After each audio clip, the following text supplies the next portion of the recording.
Welcome to Not Everything Sucks with Andrew. We're talking party politics and cooking with avocados.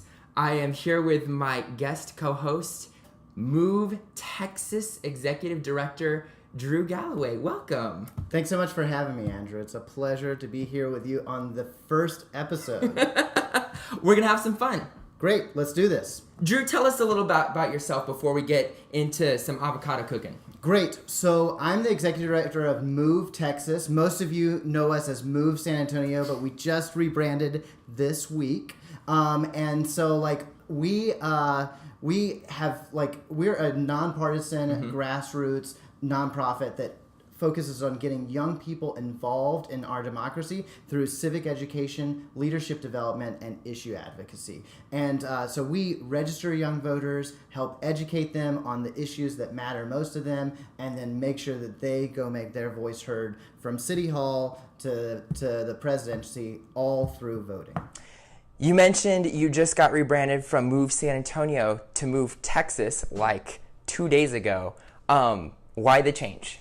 Well, we've been doing work this year in Laredo and in Seguin, which a lot of people might not know, and we're also looking at other Texas campuses here throughout the state. So we just felt like it was time to make that jump. And we started here right at the University of Texas at San Antonio, and so we're proud San Antonians, but we know that this work is so important not only in our city but all across the Lone Star State. Natural progression. So, today we're cooking baked avocado eggs, which you will see in posts afterwards. We'll post the recipe on Facebook after this. So let's get down to it. Let's do it. Okay, so we have 2 avocados, the big avocados, 4 eggs, some chopped chive, some pepper, and an oven that has been preheated to 425. Great. So the first step is cutting the avocado. Would you like me to take that? Have you ever had experience in this? I don't know if a lot of people know this, but I graduated from the Culinary Institute of America in Hyde Park, New York. I worked 10 years in the wine business before I got involved in politics. So Drew is going to be making avocado baked eggs. I will be watching. No. Let's by all means, show me how it's done. And then I'll jump right in. So you're taking the avocado. Yep. And So if you look at it, the avocado is oblong. So you want to take your knife, go straight in like that, and then you'll feel the seed inside. Okay. And then you just rotate the avocado against the seed. It's going to give you a really straight cut. And then just take your avocado, pop it open. Dude. Okay. All right. Let's see if I can do this. Now, I looked up online how to pick avocados. This thing is a science. You have to take the stem of the avocado, poke it off, and what's underneath, if it's green, it's good. From green for go. If it's brown, it's bad. So you did a great job because these are very ripe. It's really beautiful avocado. It looks just like our logo. Okay, here we go. So you said it was oblong, so the cut should be here? Yep, go lengthwise. Okay. All right, so we have paramedics standing by in case my hand... No, we don't have any of that standing by. If I cut myself, I'm done. It'll be a great short... I work in politics, not in medicine, so... Okay, I almost got it around. I just missed it a little bit. You're good. You got it. Don't worry. All right. Okay. Okay, and then you twist. Yep. All right. There Bam. You go. There it is. All right. Now, the best way to take the seed out is to take your knife and, I don't think my knives are sharp enough. It's okay. And what you can do is you can just pop that seed right out like that. All right, so take the knife and just... Yep, if it's a heavy knife, you can just hit the seed, the knife will stick in, and then you just twist the knife like a coin, and it'll pop the seed out. I don't think these knives are heavy. It's okay. If you go right at the edge right there and just pop it out, it'll work. Drew, after the 10 weeks of this show, we're going to be great. You're going to be a master at avocado. This is why Drew is our first guest. Because he is the master at everything that I'm not. There we go. Okay, so next what we're doing is we're taking this spoon and just kind of taking a little bit out, enough for the egg to nicely fit inside. And I have a little pan or sheet. What is this? It casserole. Is a casserole. Okay. Dish. And we're going to put these in here and crack some eggs. And while we're doing this, we're here for party politics. Drew, what is a political party? Sure. So a political party at its most basic definition is just a group of people who come together to influence elections and politics. So that can be a group of concerned citizens. That can be a group that has a very specific agenda. But ultimately, it's just a group of people that want to typically influence elections. Why do we have political parties? In democracy, political parties weren't something that was prevalent in Greece when they were trying democracy out for the first time. Why is that something that we grapple with here in America? There were actually two political parties in Greece at the start of democracy. Interesting. So there was the king's sort of elitist, high elite political party. The patricians. Mm-hmm, correct. And then there was the plebeians, which was sort of the working class party, or sort of middle class, upper middle class, working class party. But in early democracy, people did not, masses did not have the voice in democracy that we're used to in American democracy today. But that is where party politics really started, was back then. And it was really these two factions that had slightly different ideas, but would come together to work on issues together for the good of the country. Do you think that we can have democracy without political parties? I think that it would be maybe a little tougher. Sure. So obviously political parties give people an identity. Yeah. And it gives us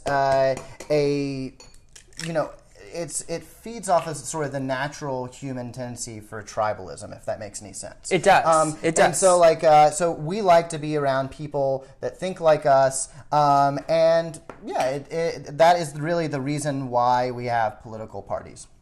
So if you didn't catch what I just did, I cracked the egg in the bowl and then took the yolk out, put the yolk in first, and you can see it's dripping already because I did a great job. And then put the egg white in the avocado after it, so I'll put that in there. So was there a reason why you did that? If you do it just all at once, it tends to have a higher probability of dripping and spilling over, which mine did anyway because I'm so great at this. Also, it's what the recipe said. Great. So, Master Chef over here. I'll do the next one. Perfect. Okay. So, we have two political parties in America. We call this a two-party system.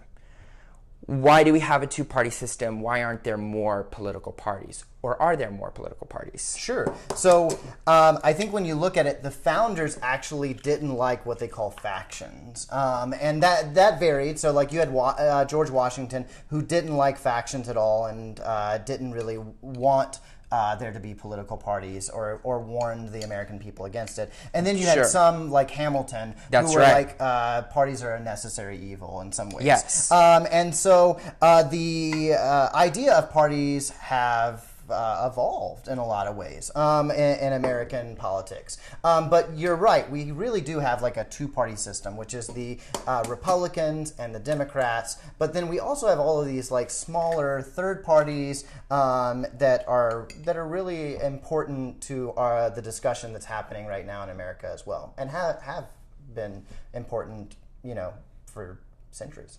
So, I mean, we all see presidential elections, Republicans, Democrats, and like the Green Party. Mm-hmm. And I think most of us think of the Green Party as this like, whoa, Republicans and Democrats are so awful. I guess the only thing I can do is go for the Green candidate.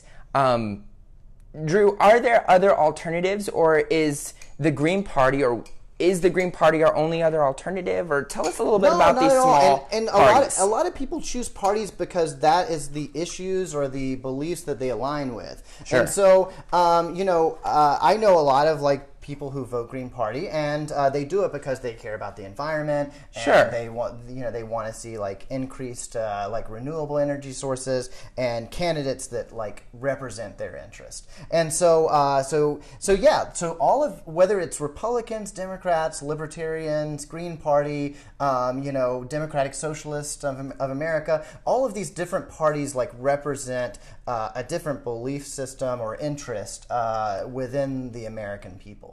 And that's what makes democracy great. What's going to make these eggs and avocados great is putting them in the oven. Before you throw those chives on them. Thanks for reminding. I was testing you. Yeah, exactly. So we put the chives and pepper. Yep. I'll do 2 and you can do 2. Great. We're going to put these in the oven for about 15 to 20 minutes. So we'll check back in with them. There's no cooking show magic here. There's no pre-prepared anything. It's all going to be very organic, if you will. Alton Brown has nothing on us. So we don't have staff to do all this. We're doing all of this ourselves. It's going to be interesting, that's for sure. Okay, we peppered them, we chived them, and straight in the oven. Straight in the oven. Okay. All right, good luck, boys. See you on the other side. All right, so it's 8:12. We'll check in with them right before we close out. Great.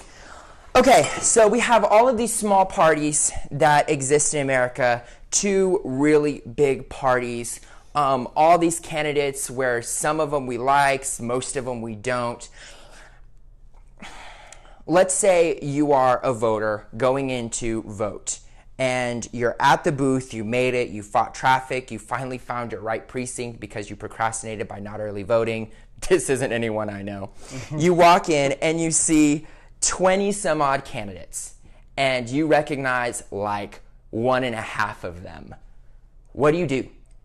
Well, do you vote party? Do you just pull the party lever, or do you do something different? Well, I think that you can do a couple different things, and I'm not here to tell you how to vote. Sure. But first of all, the best case to do is to actually go do all the research on the candidates that you're going to see on the ballot. Sure, that makes sense. So find a good voter guide. Move San Antonio, Move Texas has a voter guide. League of Women Voters has a great voter guide. Okay. So find a voter guide that you really like and follow that voter guide, because they come out typically every election and gives you the opportunity to research the candidates, find a style that you like. Sure. That's best case scenario. Now, in Texas, straight ticket voting, which is what you were saying, pulling voting all Republican, voting all Democrat, is actually going away. And interesting. Yep. So that's going away. So in a year or so, you're going to have to vote individually all the way down anyways. So that's why especially young voters, first-time voters need to get in the habit of checking out all the candidates, because that is going to be the new norm going forward. Do you think that helps promote people to learn more, or perhaps hinders people who really have this set of issues that they know, have the political party that corresponds with those set of issues, and that taking that away discourages voters? Well, I think that you're still going to see on the actual voting machine, you're still going to see the D and the R. Interesting. And even an independent, for I for independent. Sure. So you'll still see that on the individual race. So you can still vote by party if you prefer, and you don't understand you don't know the candidate or the issues. But what hopefully it will do is it will encourage people to learn more about each individual race and vote all the way down that way. So we vote, we're in the box, we've voted for our candidate that we closely align with or who we believe will do the best job. We start local, we go bigger, and inevitably we're voting for Congress. And I think no matter what party you align with, big, small, left, or right, you can agree that Congress isn't doing a super good job of getting things done. This political party politics at its height, which we could argue is Congress not getting stuff done. I mean, where do regular people fit in with that? How do they evoke any kind of effective change in Congress to get anything done at all? Well, Congress is the house of the people. So when you look at the three branches of government, like Congress is like where our voice should be the strongest at. But I think one of the things that we've noticed, like looking at the data, is that that America is polarizing and is becoming more and more polarized. So you have as the electorate sort of shifts to the edges and is amplified by things like gerrymandering. Then you're seeing people get elected to Congress, and then that faction is like less likely to collaborate together or work together in partnerships. One could say gerrymandering is like party politics gone wrong. Could you talk a little bit about what gerrymandering is? Yeah, so gerrymandering is basically when elected officials pick their voters rather than voters picking their elected officials. Makes zero sense. Yeah. How does that happen? But it's happened for decades and decades and decades. And it happens in both parties. And so basically, the party in power draws the lines to the maps. Sure. And when they draw the lines to the maps, they do it most of the time in their favor. And a lot of times, if not all the time, it has a racial implementation that could be purposeful, could be not purposeful. But you're breaking up groups of people, and whether that's by political party, by race, any of that. And so and it's very evident here in Texas that we have very few contested, or highly competitive congressional districts, and gerrymandering is a major reason for that. So no matter if you're Democrat, Republican, you don't want your elected officials picking you. You want to pick the people you vote for. How do we fix it? How do we change gerrymandering to help it leave? Take it away. How do we take it away? There's a lot of really good ways to do that. First of all, the 2020 census is coming up. So everybody needs to be involved in the 2020 census, whether that's actually taking the census and then helping the census be done throughout the community. Sure. So volunteer, it's a great way to help get civically engaged. It's how our Congress is set up and the makeup. Sure. Exactly. And then the other thing is to actually call for independent redistricting commissions. And so some states have already implemented this, and it's really effective to where, rather than the party that's in power of the state house or the state capitol chooses the maps, this sort of bipartisan, Democrat and Republican balanced commission actually draws the maps and makes the maps competitive. And so that's a great way to solve that problem. I really think that really does help everything just be the way it should be. I'm not gonna lie, sounds kind of like a fairy tale.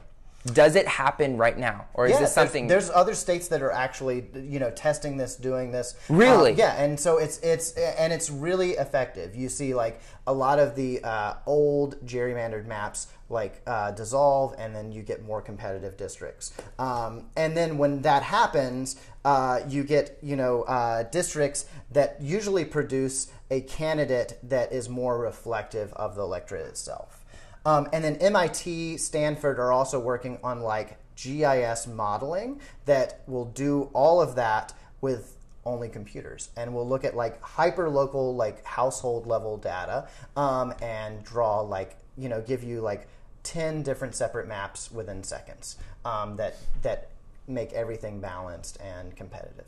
That is scary future. That's the future. That's scary future. So. I think we should check on our eggs and avocados to make sure they're not on fire. We're looking good. They need a little more time, but they're okay. Are there any good things about political parties? And if there are, what are they? Absolutely. There's a lot of like really good like thinking that's happening in political parties. That is a lot of the ways that like people get engaged in politics is through like their party of choice. And so rather than having to do all of the research themselves or figure out ways to organize their neighbors, parties help do all of that automatically. And so parties have a real purpose in politics, and it's around organizing. Do you think that sometimes political parties can focus more on, really this is polarization, right? They can focus more on, I'm a Democrat, I'm going to be the biggest and most democratic Democrat that I can be, or I'm a Republican, I'm going to go, red GOP for life. Do you think that gets in the way of being an American and finding commonalities across party lines?